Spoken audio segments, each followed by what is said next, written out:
A long time ago, I remember quite well. My name is Bette Allen, and I'm 81 years old. Most of my growing up was done on a small farm in Stacy, Minnesota, and we had 2 horses for plowing. We had 2 cows that we milked, and we had 1 huge pig, and she always had lots of little pigs, and she was a good mother. And my dad would let her out of the pig pen and let her run around the yard, which really, if someone drove into the yard, it really scared them to see this huge pig running around loose. It was a chicken farm, so we had thousands of chickens. We also had, every spring, we got 3 ducks.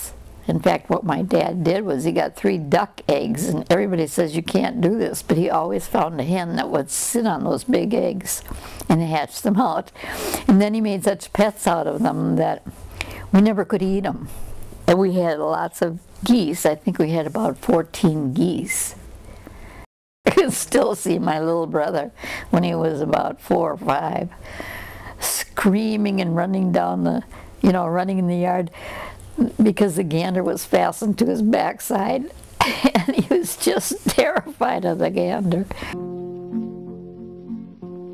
My name is Jasmine Brent, and I'm 14 years old. Most of my life I lived in Chicago, Illinois, but I've moved around a lot. I moved around about 10 times probably in my life. It's fun to experience different places, but I'd rather just stay in one place and not go anywhere else for the rest of my life. We don't have a lot of pets because of allergy problems in our house. I think it'll be cool to live in the country because it's all peaceful and quiet and no disturbance, no worries. We kept our milk and butter and stuff like that, the things that need to be refrigerated, we put down in the well. We didn't have electricity, we didn't have running water. During that time, most farmers didn't have electricity. Most of them got electricity afterwards. It was really expensive to have the lines run into your place. Besides, I think it would have looked rather ridiculous to have electricity in this little log cabin. I think it'll be hard to live without electricity or water because nowadays that's what everybody depends on, so I think it'll be hard. Without electricity, we wouldn't be able to get on the computer, wouldn't be able to watch TV. Some of my favorite memories, swinging on my swing when I was really little, and getting books for Christmas. I loved Caddy Woodlawn, about a little girl in the woods like Laura Ingalls Wilder. I grew up on a pretty rugged farm, and we didn't have electricity, and neither did she. So I suppose in a way I probably related to her because maybe her life wasn't all that different from mine. What I do for fun a lot was not what people call fun, but I call it fun. I like to read and write. It's like one of my favorite hobbies probably. Nowadays, little kids have kitchens, these toy kitchens. We had to have packing boxes and a bushel basket turned upside down with a board on top of it for a tabletop.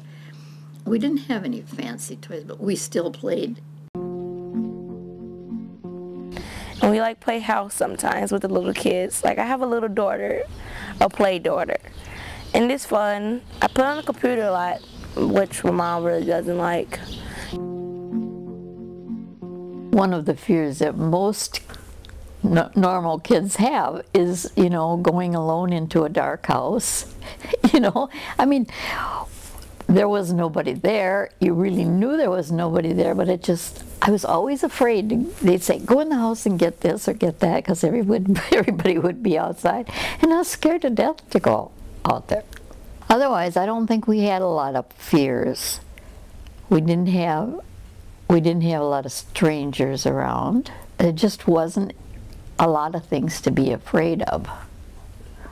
When we got older, you know, my mother would have a fit as she knew that we used to hitchhike to the next town.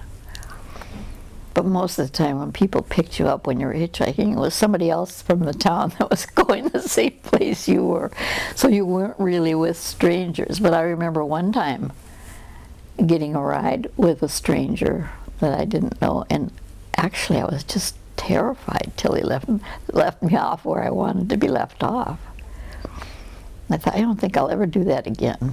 And I don't think I ever did either. That was enough. I am scared to walk down the street by myself. I am scared to walk in the mall by myself. You watch the news, you start to believe in stuff like stranger danger. You start to believe that you can get kidnapped. You do less things now because of what's going on in the world. I rarely talk to strangers anymore. We had a really happy childhood. I just like to live day by day. What I've experienced from this project, what I've learned about her era is like things from the books, things from the movies. When I talk to Bette, it seems more real. Like first when I was reading the book, it seemed kind of unrealistic that things like that happened, but when I talked to Bette, it seemed like it was actually real, like people actually experienced this and people actually lived through this. So I think that was a great experience to talk to Bette.